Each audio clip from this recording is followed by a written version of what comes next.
Alhamdulillah, kita dipertemukan dan masih dalam suasana rutinitas yang insya Allah sama-sama kita niatkan untuk selalu memperbarui niat mulia kita dalam bermajlis menuntut ilmu dan berzikir kepada Allah Subhanahu wa Ta'ala, dengan harapan semoga apa yang kita niatkan, yang kita jalankan, yang kita rutinitaskan serta berusaha untuk kita istiqomahkan ini selalu diterima dan diijabah oleh Allah Subhanahu wa Ta'ala, serta dilipat gandakan agar senantiasa kita selalu dalam naungan rahmat dan kasih sayang Allah Subhanahu wa Ta'ala. Amin ya rabbal alamin. Hadirin yang dimuliakan oleh Allah Subhanahu wa Ta'ala, kita kemarin sempat membahas dari kitab Fathur Rabbani, kemenangan yang datangnya daripada Allah Subhanahu wa Ta'ala. Ini akhir dari pembahasan kita bahwa jangan sampai kita menjadi budak hawa nafsu dan menjadi budaknya, menjadi hambanya, ya. Sebab yang kita tahu hawa nafsu itu selalu mengarahkan kepada sesuatu yang buruk, ya, yang memang dinakodai oleh iblis laknatullah alaih. Sini dikatakan, ya, awwalu man mata. Allah pernah mengatakan dalam satu perkataan, ya, yang mengatakan awwalu man mata man khalaqani min khalqi huwa iblis, ya. Di sebagian yang Allah katakan itu bahwa pertama kali yang dimatikan dari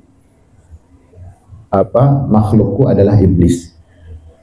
Nah, beliau mengatakan kenapa iblis itu dimatikan, yakni asani famata bil maksiyah. Karena apa? Karena dia telah bermaksiat kepada aku, ya, maka dia mati dengan kemaksiatannya. Yang kita tahu kematian dan di mata Allah itu adalah jauh dan hidupnya dari hidayah, jauh banget dari hidayah. Ya bisa mati dari petunjuk.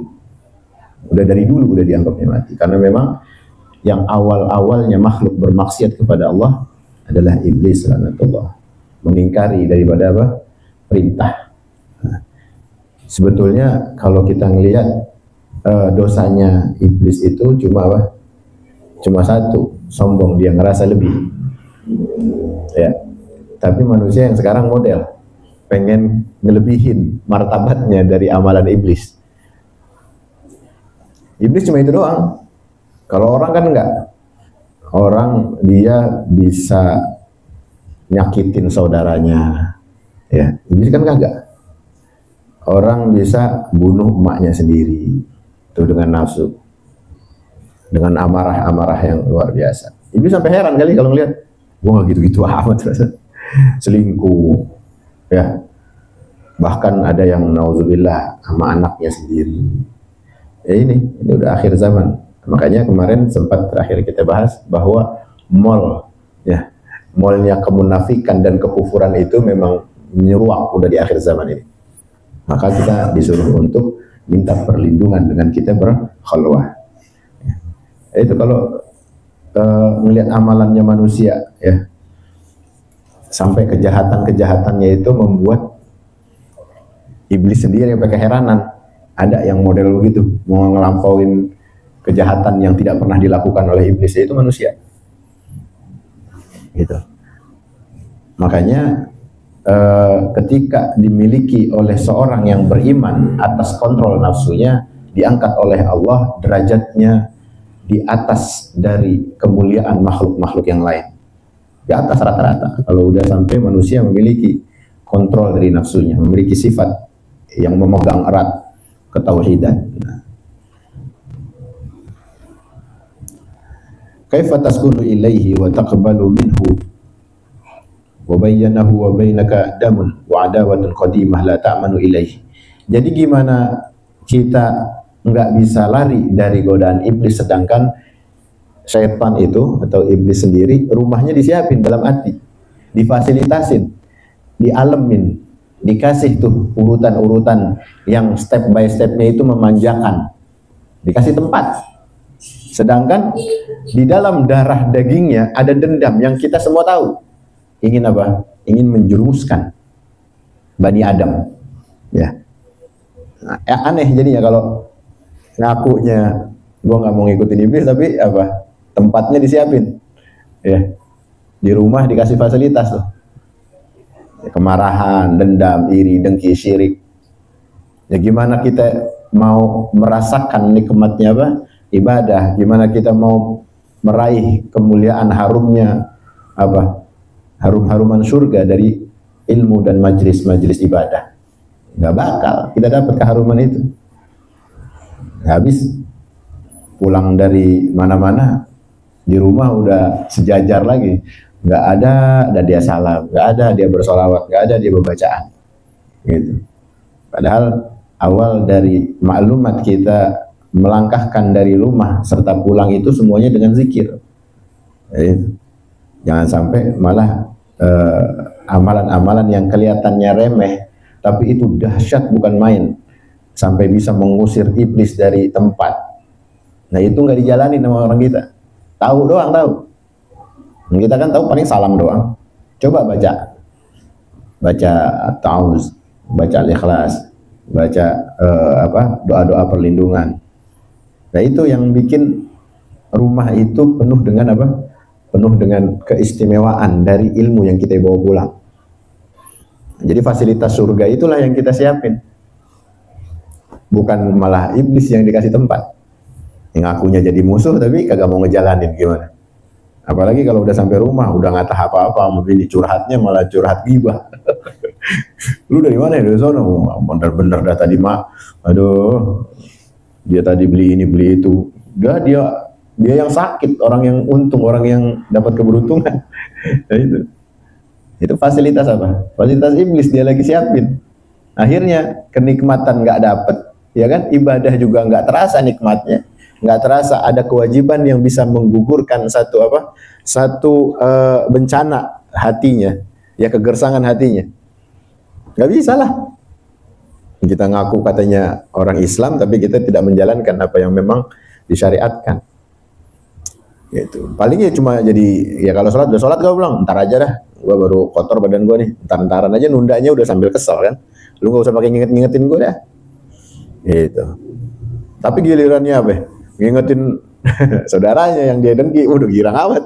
Iya sini gue kasih tahu, duduk bareng sambil ngeteh, bikinin ngeteh sama kopi, ada yang gue pengen ceritain. Seru banget dah ya, emang dibumbuin, digibasin nama iblis. Nah, dikasih angin-angin kenikmatan dalam duduk ya, bergibah ria. Nah, ini yang seringkali molnya itu ya dimasuki sama kita, sama orang-orang zaman sekarang. Nah, makanya kalau ada nuansa-nuansa yang membuat kita itu merasa berlebihan dalam cerita, berlebihan dalam amarah, berlebihan dalam keluar dari koridor zikir sama Allah, udah dah. Kita rem-rem aja dulu dah. Banyakin doa, banyakin zikir. Supaya apa yang kita omongin itu ada manfaat ke depan untuk antisipasi nafsu kita sendiri. Gitu. Kalau misalnya ada yang kita omongin tentang saudara, atas keburukan amalnya, kita minta perlindungan sama Allah. Kita cerita itu untuk mengantisipasi, supaya jangan sampai kejadian kayak begitu.